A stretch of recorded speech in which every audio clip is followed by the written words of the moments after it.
नमस्कार मित्रों, स्वागत है आपका सोनी से। मित्रों, आज चर्चा common civil code. Common civil code को लेकर जिस तरीके का हुआ हिंदुस्तान के समाज में बनाया जा रहा है, दिखाया जा रहा है, वो निसंदेह गंभीर है। दो सवाल महत्वपूर्ण हैं। क्या कॉमन सिविल कोड होना चाहिए? दूसरा सवाल, क्या हर राज्य के लिए अपना कॉमन सिविल कोड होना चाहिए या राष्ट्रीय स्तर पर एक कॉमन सिविल कोड होना चाहिए?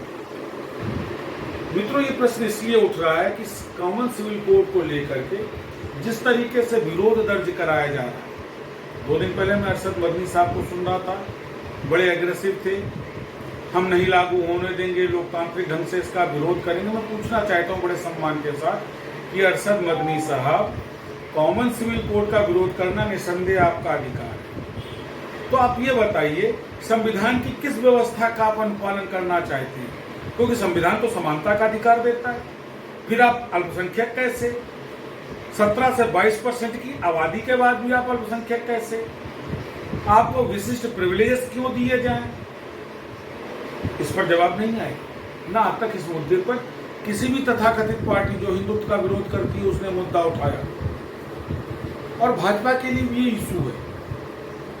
कॉमन सिविल कोड जिस तरीके से भाजपा प्रचारित कर रही है, उससे केवल एक पॉलिटिकल एजेंडा दिख रहा है, संविधान की संरचना का समर्थन नहीं।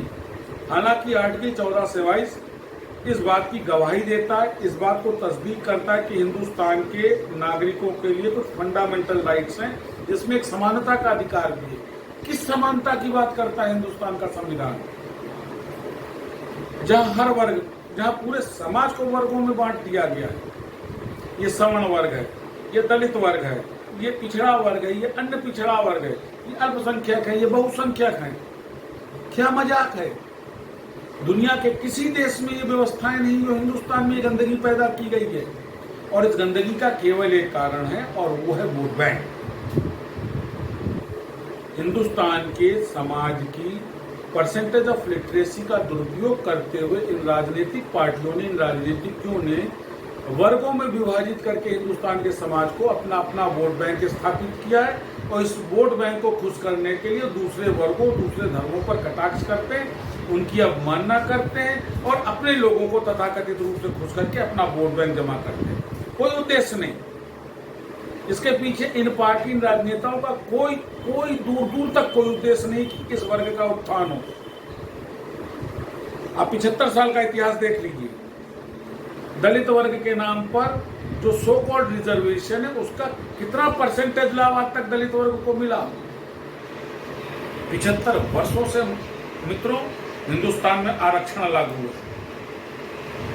और 75% दलित आज तक लाभार्थी नहीं हुआ, मुश्किल से 5-10%। क्यों? क्योंकि लाभ दलितों के उन्हीं परिवारों को मिल रहा है जो ऑलरेडी पूर्व में प्रिविलेज हो चुके हैं। लेकिन नहीं, कार्ड खेला जाता है। अनपढ़ होने का, ज्यादा पढ़ा लिखे न होने का फायदा उठाते हैं, और यही कुछ हो रहा है कमोबेश कॉमन सिविल कोड।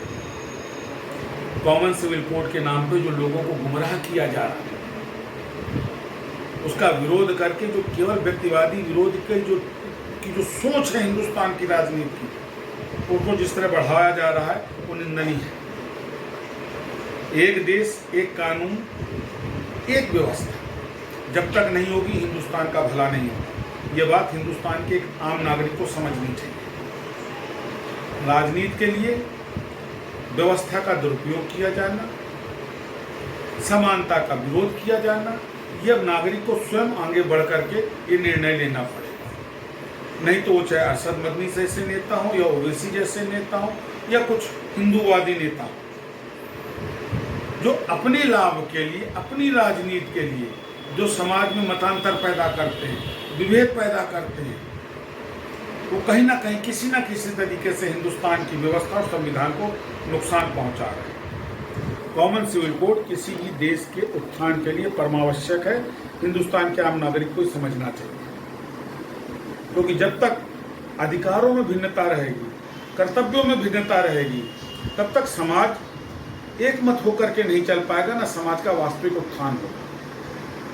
इसको लेकर के राजनीति हर स्तर पर निंदनीय है। आपने संदेह विरोध करिए। ये तुम्हारे से चल गया है। बंद कर दो।